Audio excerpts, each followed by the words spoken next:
जब भी दुनिया में स्वतंत्रता और लोकतंत्र की बात होती है तो सबसे पहले जिस प्रतिमा की छवि हमारे मन में उभरती है वह है स्टैच्यू ऑफ लिबर्टी।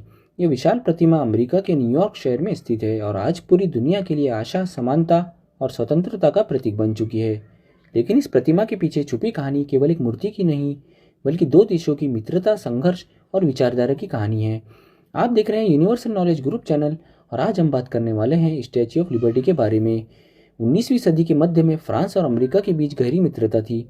अमेरिका ने 1776 में ब्रिटिश शासन से स्वतंत्रता प्राप्त की और यह सफलता पूरी दुनिया के लिए लोकतांत्रिक विचारधारा का प्रतीक बन गई। फ्रांस के इतिहासकार और विचारक एडवर्ड डी लाबुले अमेरिका की आज़ादी से बहुत प्रभावित थे। उन्होंने 1865 में यह विचार रखा कि अमेरिका को एक भव्य उपहार दिया जाए जो उसकी स्वतंत्रता और लोकतंत्र का प्रतीक हो। यह विचार आगे चलकर बना स्टैच्यू ऑफ लिबर्टी के निर्माण का आधार। इस ऐतिहासिक प्रतिमा को आकार देने की जिम्मेदारी दी गई फ्रांस के प्रसिद्ध मूर्तिकार फ्रेडरिक अगस्ते बेथोल्डी को।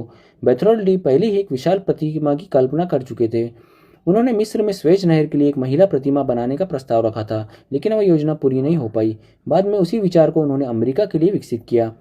प्रतिमा का पूरा नाम रखा गया liberty and lighting the world, दुनिया को प्रकाश देने वाली स्वतंत्रता।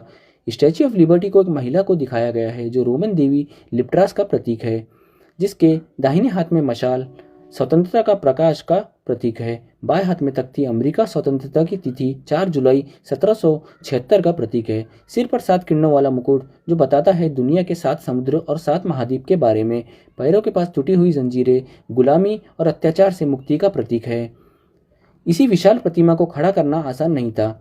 इसके लिए संरचनात्मक डिजाइन और जिम्मेदारी दी गई गुस्ताव आइफिल, जो बाद में आइफिल टावर के निर्माता बने। उन्होंने प्रतिमा के अंदर एक मजबूत लोहे का ढांचा तैयार किया जिससे यह प्रतिमा तेज हवा और मौसम का सामना कर सके।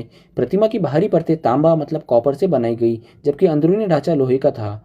स्टैच्यू ऑफ लिबर्टी का निर्माण फ्रांस में 1875 में शुरू हुआ। यह काम कई वर्षों तक चला और 1864 में प्रतिमा पूरी तरह तैयार हो गई। इसके बाद प्रतिमा को 350 से अधिक टुकड़ों में तोड़ा गया और जहाज के माध्यम से अमेरिका भेजा गया। सन 1885 में यह प्रतिमा न्यूयॉर्क पहुंची, जहां इसे बेडलोस आइलैंड, आज का लिबर्टी आइलैंड, स्थापित किया गया है। 28 अक्टूबर 1886 को स्टैच्यू ऑफ लिबर्टी का भव्य उद्घाटन किया गया। इस ऐतिहासिक अवसर पर अमेरिका के राष्ट्रपति ग्रेवर कैलफेड उपस्थित थे। हजारों लोगों ने इस समारोह में भाग लिया और न्यूयॉर्क हार्बर में जहाजों की परेड निकाली गई। यह अमेरिका के इतिहास का एक गौरवपूर्ण क्षण था।